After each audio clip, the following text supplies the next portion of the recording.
வணக்கம். இது people English series. இந்த வீடியோல ரொம்ப முக்கியமான ஒரு டாபிக் பார்க்க போறோம். That classes. பொதுவா கிளாஸ் அப்படின்றது சப்ஜெக்ட், வெர்ப் இதெல்லாம் இருக்கிற ஒரு சென்டென்ஸ். ஸ்டேட்மெண்ட். சில சமயங்கள்ல ஒரே சென்டென்ஸ்ல 2 ஸ்டேட்மெண்ட் வரும். அதுல ஒரு ஸ்டேட்மெண்ட் இந்த தட்ன்ற வார்த்தையோட சேர்ந்து வரும். அதுதான் நம்ம தட் கிளாஸஸ் அப்படின்னு நம்ம சொல்லுவோம். இந்த மாதிரி தட் கிளாஸஸை யூஸ் பண்றப்போ எந்தெந்த டென்சஸை யூஸ் பண்ணணும் அப்படின்ற அந்த சீக்வென்ஸ் ஆஃப் டென்சஸ் அதையும் நம்ம தெரிஞ்சுக்க போறோம். எப்போ நாம இந்த தட் கிளாஸஸை யூஸ் பண்ணணும்? சாதாரணமாக பேசுகிறப்போ, நாளை வருவாள் என்று சொல்கிறாள், அவன் ஜெயிப்பான் என்று நம்புகிறான், அவள் ஊருக்கு போவதாக கேள்விப்பட்டேன், இப்படியெல்லாம் நம்ம சொல்கிறோம் இல்லையா? என்று என்றுன்னு ஒரு வார்த்தை வருது பாருங்க. இதுக்கு பதிலாக தான் நம்ம தட்டுன்ற வார்த்தையை யூஸ் பண்ண போகிறோம்.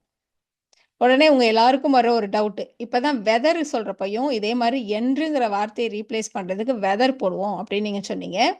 இப்போ என்றுங்கிற வார்த்தையை ரீப்ளேஸ் பண்ண தட் போடணுன்றீங்களே அப்படின்னு உங்களுக்கு குழப்பம் வரலாம்.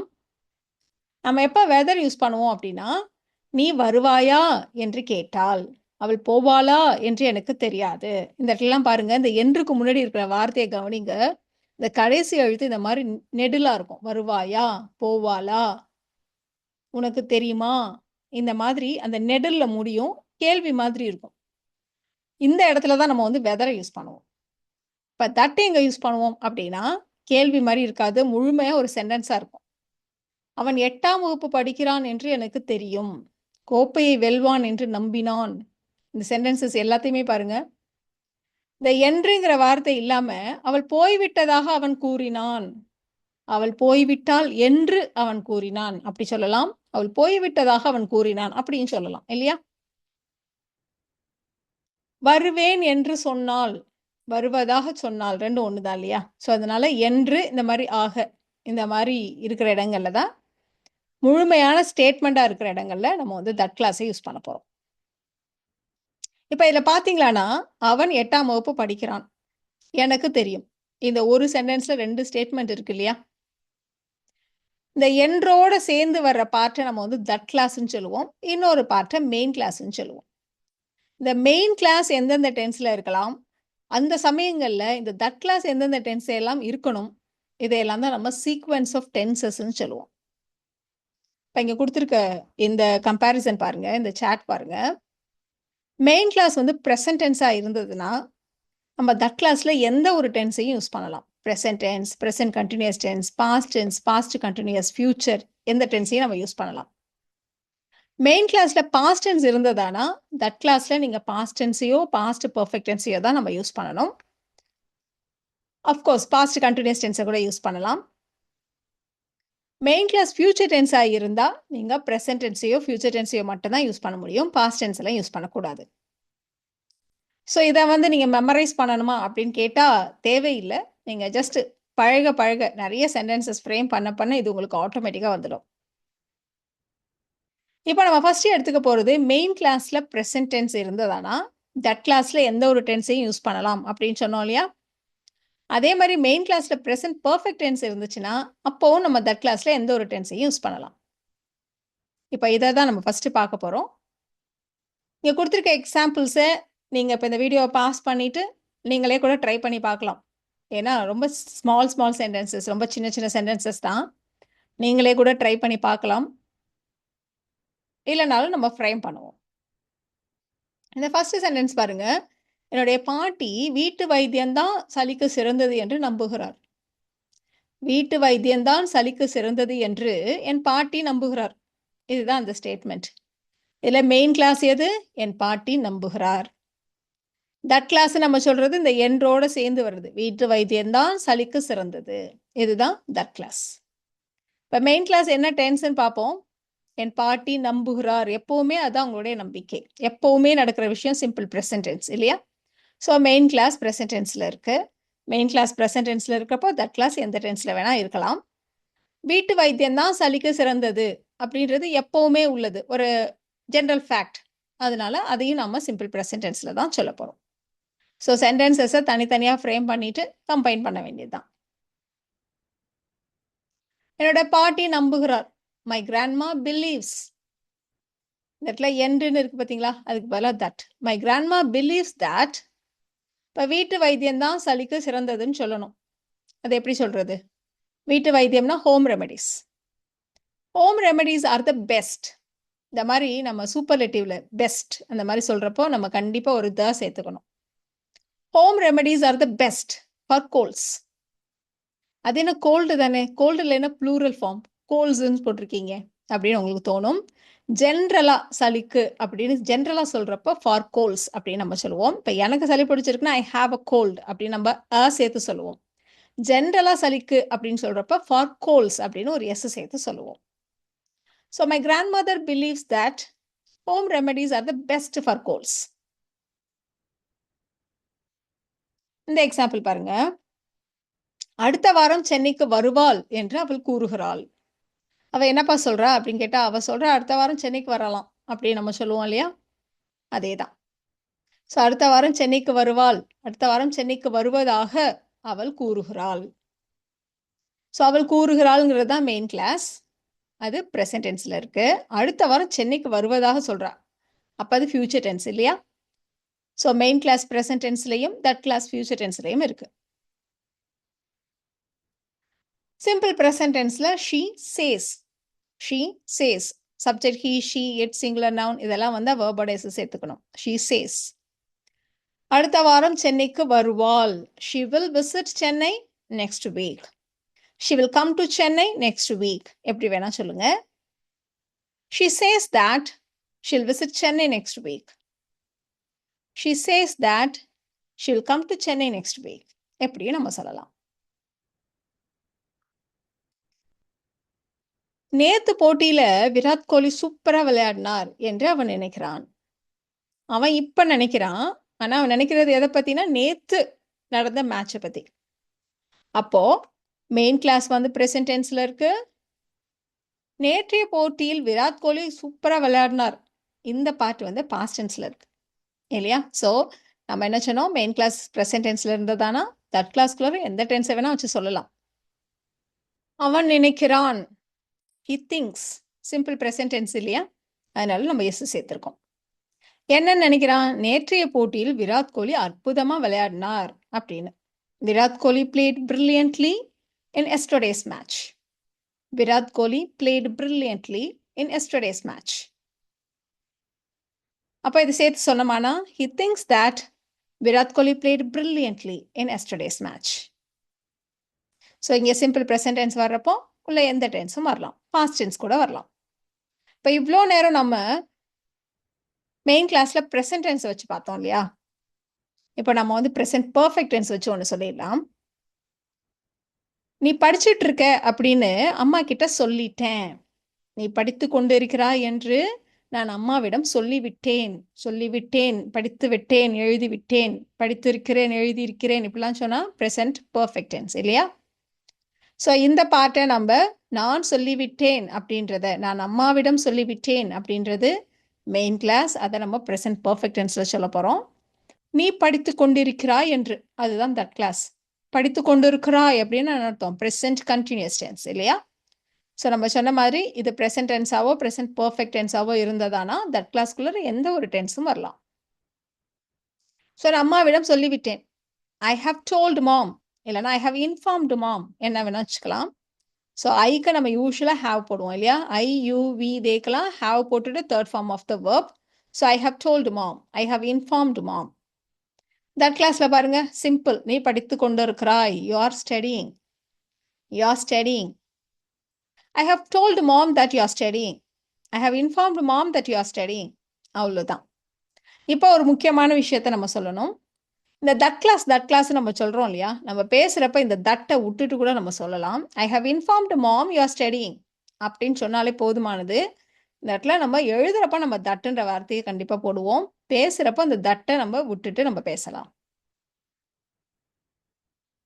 இப்போ மெயின் கிளாஸ் பாஸ்ட் டென்ஸ்ல இருந்துச்சுன்னா அப்போ தட் கிளாஸில் நமக்கு பாஸ்ட் டென்ஸோ பாஸ்ட் பர்ஃபெக்ட் டென்ஸோ தான் மட்டும்தான் வரணும். ஸோ மெயின் கிளாஸ் பாஸ்ட் டென்ஸாக இருந்தால் தட் கிளாஸில் பாஸ்ட் டென்ஸோ பாஸ்ட் பர்ஃபெக்ட் டென்ஸோ மட்டும்தான் வரணும். இப்போ எக்ஸாம்பிள்ஸ் பார்க்கலாமா? அவர் ஒரு நடிகராக விரும்புவதாக என்னிடம் கூறினார். இப்போ நீங்க ஒரு முக்கியமான விஷயத்த தெரிஞ்சுக்கணும். எப்படி கண்டுபிடிக்கிறது? மெயின் கிளாஸ் பாஸ்ட் டென்ஸ்ன்னு சொல்றீங்க. ஓகே. அத கூட கண்டுபிடிச்சிடலாம். இப்ப இந்த தட் கிளாஸ் எந்த டென்ஸ்ல போடணும்ங்கிறத எப்படி கண்டுபிடிக்கிறது? ஏன்னா, மெயின் கிளாஸ் பாஸ்ட் டென்ஸா இருக்கிறப்ப வர நெறைய பேருக்கு வர்ற குழப்பம் அதுதான். தட் கிளாஸ நான் என்ன போடணும்? பாஸ்ட் டென்ஸா, பாஸ்ட் பெர்ஃபெக்ட் டென்ஸா? எப்படி அத கண்டுபிடிக்கிறது? அப்படின்னு உங்களுக்கு தோணுச்சுன்னா, சிம்பிள் டெஸ்ட். இந்த தட் கிளாஸ் இருக்கு இல்லையா? இந்த பார்ட் இருக்கு இல்லையா? இதுவும் இந்த மெயின் கிளாஸும் நடந்தது ஒரே சமயத்திலா? இல்ல அந்த தட் கிளாஸ்ல சொல்லப்படுற இன்ஃபர்மேஷன் முன்னாடியே நடந்துச்சா? அப்படின்னு நீங்க பார்க்கணும். ஸோ இதுவும் இங்கு சொல்லப்படுற விஷயமும், தட் கிளாஸ்க்குள்ள சொல்லப்படுற விஷயமும் ஒரே சமயத்தில் நடந்துச்சு அப்படின்னா, தட் கிளாஸையும் நீங்க பாஸ்ட் டென்ஸ்லயே சொல்லுங்க. இதுக்கு முன்னாடியே இது நடந்துச்சுன்னா, பாஸ்ட் பெர்ஃபெக்ட் டென்ஸ்ல சொல்லுங்க. இது வழக்கமான விஷயம் தான். 2 விஷயம் பாஸ்ட் டென்ஸ்ல நடந்துச்சுன்னா, எது முதல்ல நடந்துச்சோ, எது முன்னாடியே நடந்துச்சோ, அத நம்ம பாஸ்ட் பெர்ஃபெக்ட் டென்ஸ்ல சொல்லுவோம். இப்ப இந்த எக்ஸாம்பிளே பாருங்களேன். அவர் ஒரு நடிகராக விரும்புவதாக என்னிடம் கூறினார். ஸோ இத என்னிடம் கூறின சமயத்துல அவருக்கு அந்த மாரி தான் விருப்பம். ஸோ 2ம் ஒரே சமயத்துல தான் இல்லையா? அவருடைய விருப்பமும் அந்த சமயத்துல அப்படிதான் இருந்துச்சு. என்னிடம் சொன்னார். 2மே அட் அ டைம் நடந்த விஷயம் தான். 2மே அட் அ டைம். 2மே டைம் பீரியட் பார்த்தீங்கன்னா சேம் தான். அப்ப நம்ம என்ன செய்யணும்? என்னிடம் கூறினார் அப்படின்ற மெயின் கிளாஸையும் நம்ம பாஸ்ட் டென்ஸ்ல சொல்லணும். அவர் ஒரு நடிகராக விரும்புவதாக இந்த பார்ட்டையும் நம்ம பாஸ்ட் டென்ஸ்லயே சொல்லணும். இப்ப என்னிடம் கூறினார் அப்படின்னா he told me. He told me. என்ன கூறினார்? He wanted to become an actor. என்ன சொன்னோம் நம்ம? இந்த கிளாஸும் நம்ம பாஸ்ட் டென்ஸ்லயே சொல்லணும்னு சொன்னோம். ஸோ அவர் விரும்புகிறார். அவர் விரும்புகிறார் அப்படின்னு இருக்கு. அது வந்து நடந்தது பாஸ்ட்ல. அதனால he wanted. என்ன விரும்பினார்? நடிகராக விரும்பினார். To become an actor. He wanted to become an actor. சேர்த்து சொல்லலாமா? He told me that he wanted to become an actor. இப்ப இந்த எக்ஸாம்பிள் பாருங்க. அவள் போய்விட்டதாக அவன் கூறினான். அவள் போய்விட்டாள் என்று அவன் கூறினான். இதுதான் அந்த சென்டென்ஸ். இப்ப அவன் கூறினான் அப்படிங்கிறது பாஸ்ட் டென்ஸ். இந்த தட் கிளாஸ்க்குள்ள வர்ற ஸ்டேட்மெண்ட் எப்ப நடந்தது? இவன் சொன்னப்ப நடந்ததா? அதுக்கு முன்னாடியே நடந்ததா? அப்படின்னா, முன்னாடியே போயிட்டா அப்படிதானே வந்து சொல்றான். ஸோ அவன் சொல்லும் முன்னரே அவள் போய்விட்டாள். அப்ப இது முன்னாடியே நடந்தது. அப்ப இந்த தட் கிளாஸ்க்குள்ள இருக்கிற பார்ட்ட நம்ம பாஸ்ட் பெர்ஃபெக்ட் டென்ஸ்ல சொல்லணும். நான் ஒவ்வொரு தடவையும் டைம் எல்லாம் போய் நான் செக் பண்ணிட்டு இருக்க முடியுமா? அப்படின்னு உங்களுக்கு தோணுதானா? இது ரொம்ப ஈஸியாவே நீங்க ஐடென்டிஃபை பண்ணிடலாம். போய் விட்டால், செய்து விட்டால், இந்த மாரி விட்டால் அந்த மாரி சேர்ந்து வரும். அதே மாரி போயிருக்கிறேன், வந்திருக்கிறேன் இந்த மாதிரி வரும். நம்மளுடைய வழக்கமான அந்த சவுண்டு. பெர்ஃபெக்ட் டென்ஸ் அப்படின்னாலே போய்விட்டால், போயிருக்கிறேன் அப்படி வரும் இல்லையா? ஸோ அதே மாரி வந்ததானா, நீங்க அப்படியே பாஸ்ட் பெர்ஃபெக்ட் டென்ஸ்ல போடுங்க. அவ்வளோதான் ஈஸி. அவள் போய்விட்டாள் என்று அவன் கூறினான். அப்படின்னா, கூறினான் அப்படின்றது பாஸ்ட் டென்ஸ். போய்விட்டாள் அப்படின்றத நம்ம வந்து பாஸ்ட் பெர்ஃபெக்ட் டென்ஸ்ல போட வேண்டியது தான். பெருசா நம்ம வந்து இதுக்காக கஷ்டப்படணும்லாம் எதுவும் இல்ல. ஸோ அவன் கூறினான் past tense. He said. He said. இப்ப அடுத்து உங்களுக்கு ஒரு டவுட் வரும். செட்ன்னு போடணுமா? டோல்டுன்னு போடணுமா? சில சமயம் நீங்க டோல்டுங்கிறீங்க, சில சமயம் நீங்க செட்டுங்கிறீங்க அப்படின்னு உங்களுக்கு தோணும். என்னிடம் கூறினான், அம்மாவிடம் சொன்னேன் அப்படின்னு இன்னொருத்தவங்க யார்கிட்ட சொன்னமோ அவங்களும் சேர்ந்து வந்தாங்க அப்படின்னா நீங்க டோல்டுன்ற வார்த்தையை யூஸ் பண்ணுங்க. இப்ப நான் சொன்னேன் ஐ ஹவ் இன்ஃபார்ம்டு மாம் அப்படின்னு சொன்னேன். ஐ ஹவ் டோல்டு மாம் அப்படின்னு சொன்னேன். ஸோ இன்னொருத்தவங்க இருக்காங்க அப்படின்னா அப்ப நீங்க டோல்டு யூஸ் பண்ணுங்க. யாரிடம் சொன்னோம் அப்படின்றதையும் சேர்த்து சொன்னோம்னா டோல்டு யூஸ் பண்ணுங்க. அப்படி இல்லைன்னா வெறுமனே செட் யூஸ் பண்ணுங்க. ஸோ அவன் கூறினான் அவ்வளவுதான். அவன் என்னிடம் கூறினான் அப்படின்னு நம்ம சொல்லல இல்லையா? ஒருவேளை அவன் என்னிடம் கூறினான் அப்படின்னு சொன்னோமானா he told me that அப்படின்னு நம்ம சொல்லியிருப்போம். இந்த இடத்துல அவன் கூறினான் மட்டும்தான் இருக்கு. அப்ப he said that she had left, she had gone எப்படி வேணா சொல்லுங்க. பாஸ்ட் பர்ஃபெக்ட்னா had போட்டுட்டு third form of the verb. she had left இல்ல she had gone எப்படி வேணா சொல்லலாம். he said that she had left already. அவள் ஏற்கனவே போய்விட்டதாக அப்படி நீங்க சொல்லணுமானா ஒரு ஆல்ரெடி சேர்த்துக்கலாம். he said that she had left already. he said that she had gone already. He told me that she had gone already. எப்படி வேணா சொல்லுங்க. ஸோ நிறைய விதமா சொல்லி பழகுங்க. நான் ரிப்போர்ட்ல ஒரு மிஸ்டேக் செய்து விட்டேன் என்று எனக்கு புரிந்தது. இப்போ அதுதான் கீவேர்டு. நான் ரிப்போர்ட்ல ஒரு மிஸ்டேக் பண்ணிட்டேன் அப்படின்னு எனக்கு புரிந்தது. நீங்கள் டைமை செக் பண்ணாலும் நான் ஏற்கனவே மிஸ்டேக் பண்ணிட்டேன், நான் அப்போ தான் ரியலைஸ் பண்ணுறேன். ஸோ நான் ரியலைஸ் பண்ணுறதுக்கு முன்னாடியே அந்த மிஸ்டேக் நடந்துருச்சு. ஸோ மெயின் கிளாஸ் வந்து பாஸ்ட் டென்ஸ், இது வந்து பாஸ்ட் பர்ஃபெக்ட் டென்ஸ். நீங்கள் அந்த மாதிரியெல்லாம் டெஸ்ட் பண்ண விரும்பலை அப்படின்னா செய்து விட்டேன் அப்படின்னு இருக்கு. அஃப்கோர்ஸ் அந்த மாதிரி இருந்தால் பாஸ்ட் பர்ஃபெக்ட் டென்ஸில் போடுங்க. ஸோ எனக்கு புரிந்தது, ஐ அண்டர்ஸ்டுட் இல்லையா? இது பாஸ்ட் டென்ஸில் சொல்லணும். ஐ அண்டர்ஸ்டுட். தட் கிளாஸில் என்ன இருக்குது? நான் அறிக்கையில் தவறு செய்து விட்டேன், ரிப்போர்ட்டில் ஒரு மிஸ்டேக் பண்ணிட்டேன். அதை பாஸ்ட் பர்ஃபெக்ட் டென்ஸில் சொல்லணும். I made a mistake in the report. Mistake பண்ணிட்டேன்னா மேக் அ மிஸ்டேக்குன்னு சொல்லுவோம். மிஸ்டேக் பண்ணுறதை மேக் அ மிஸ்டேக்குன்னு சொல்லுவோம். மேக்கோடைய தேர்ட் ஃபார்மும் மேடு தான். I had made a mistake in the report. I understood that I had made a mistake in the report. நீங்கள் தட்டை விட்டுட்டு கூட சொல்லலாம்னு நம்ம சொன்னோம். I understood I had made a mistake in the report அப்படின்னு நம்ம சொல்லலாம். பெரும்பாலும் இந்த மாதிரி லென்த்தி சென்டென்சஸில் தட்டு இல்லாமல் சொல்கிறதுக்கு நமக்கு கஷ்டமாக இருக்கும். ஆனால் சின்ன சின்ன சென்டென்சஸில் நீங்கள் தாராளமாக தட்டை விட்டுடலாம். இப்போ அவள் எனக்கு ஃபோன் செய்வாள் என்று எதிர்பார்த்தேன் அப்படின்னு இருக்கு. எதிர்பார்த்தேன் இது என்ன டென்ஸு? பாஸ்ட் டென்ஸ் இல்லையா? இப்போ இது உள்ளர வர டென்ஸை நம்ம பார்க்க போகிறோம். அவள் எனக்கு ஃபோன் செய்வாள்னு நான் எதிர்பார்த்தேன். நான் எதிர்பார்த்தப்போ அவள் ஃபோன் பண்ணுவாள்னு நினச்சேன். இது பார்த்தீங்களான்னா செய்வாள் அப்படின்னு இருக்கு பாருங்க, ஃபியூச்சரில் வருது பாருங்க. ஸோ சில சமயங்களில் தட் கிளாஸ்குள்ளே இந்த மாதிரி ஃபியூச்சர் டென்ஸ் மாதிரி வரும். நீங்கள் அப்போ என்ன செய்யணும் அப்படின்னா வில்லுடைய பாஸ்ட் டென்ஸ் உட்டை போட்டுடணும், அவ்வளோதான். ஸோ இதுக்கு பேர் future in the past. Future tense பாஸ்டில் நடக்கிறப்போ. ஸோ இதை பற்றி நம்ம டீட்டெயில்டாக இந்த மாதிரி ஃபியூச்சர் இன் த பாஸ்டில் என்னென்ன மாதிரி டென்ஸ்லாம் யூஸ் பண்ணணும், என்னென்ன மாதிரி வார்த்தைகள்லாம் யூஸ் பண்ணணும் அப்படின்றத பற்றி நம்ம இன்னொரு நாள் டீட்டெயிலாக பார்க்கலாம். ஸோ செய்வாள் என்று எதிர்பார்த்தேன்னு இருக்கு. இதை வந்து நம்ம வில்லுக்கு பதிலாக உட்டுன்னு வச்சு சொல்ல போகிறோம், அவ்வளோதான். ஸோ நான் எதிர்பார்த்தேன் மெயின் கிளாஸ், அவள் எனக்கு ஃபோன் செய்வாள் என்று. இது தட் கிளாஸ்.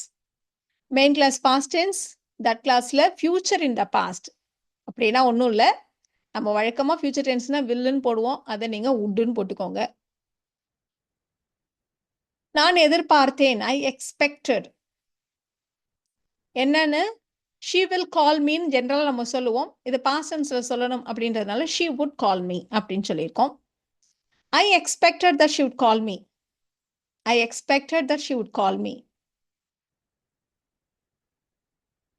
இப்போ இவ்வளோ நேரம் நம்ம பார்த்தது வந்து பாஸ்ட் டென்ஸ். மெயின் கிளாஸ் வந்து பாஸ்ட் டென்ஸ் ஆகிருந்தப்போ.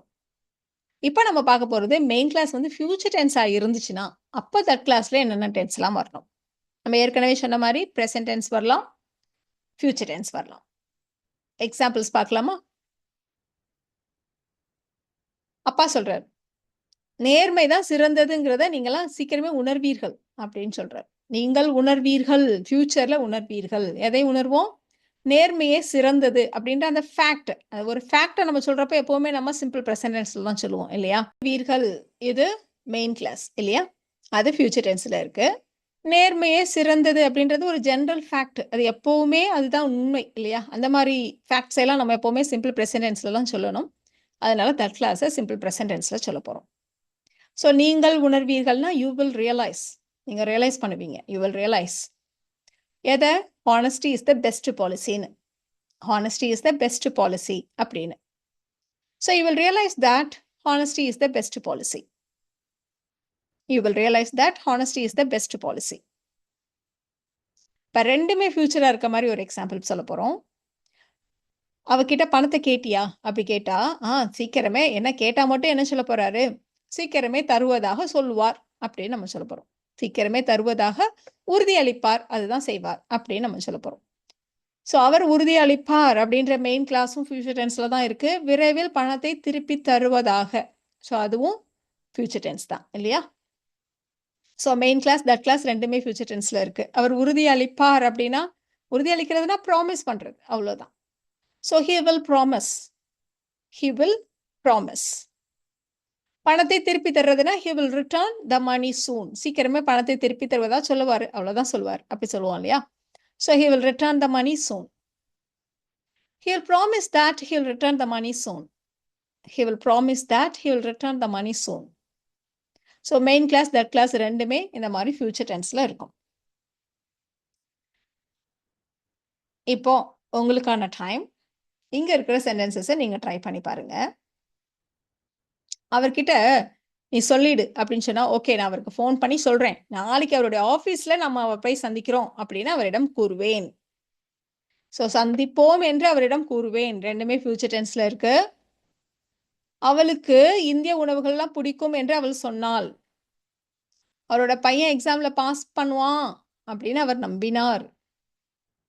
அவங்க ஒரு தடவ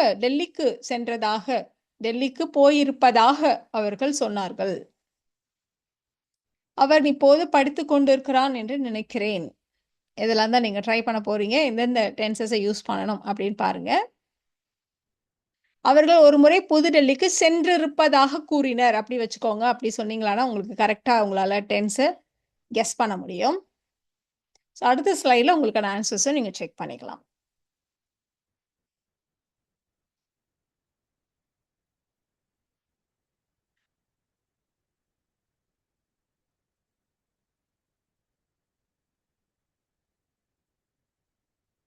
ஸோ இந்த வீடியோல நாம தட் கிளாஸஸ் அண்ட் தட் கிளாஸஸை யூஸ் பண்றப்போ எந்தெந்த சீக்வென்ஸ்ல நம்ம வந்து டென்சஸை யூஸ் பண்ணணும், எந்தெந்த ஆர்டர்ல டென்சஸை யூஸ் பண்ணணும் அப்படின்றத தெரிஞ்சுக்கிட்டோம். இந்த வீடியோ உங்களுக்கு யூஸ்ஃபுல்லா இருக்கும்னு நினைக்கிறேன். Thank you so much.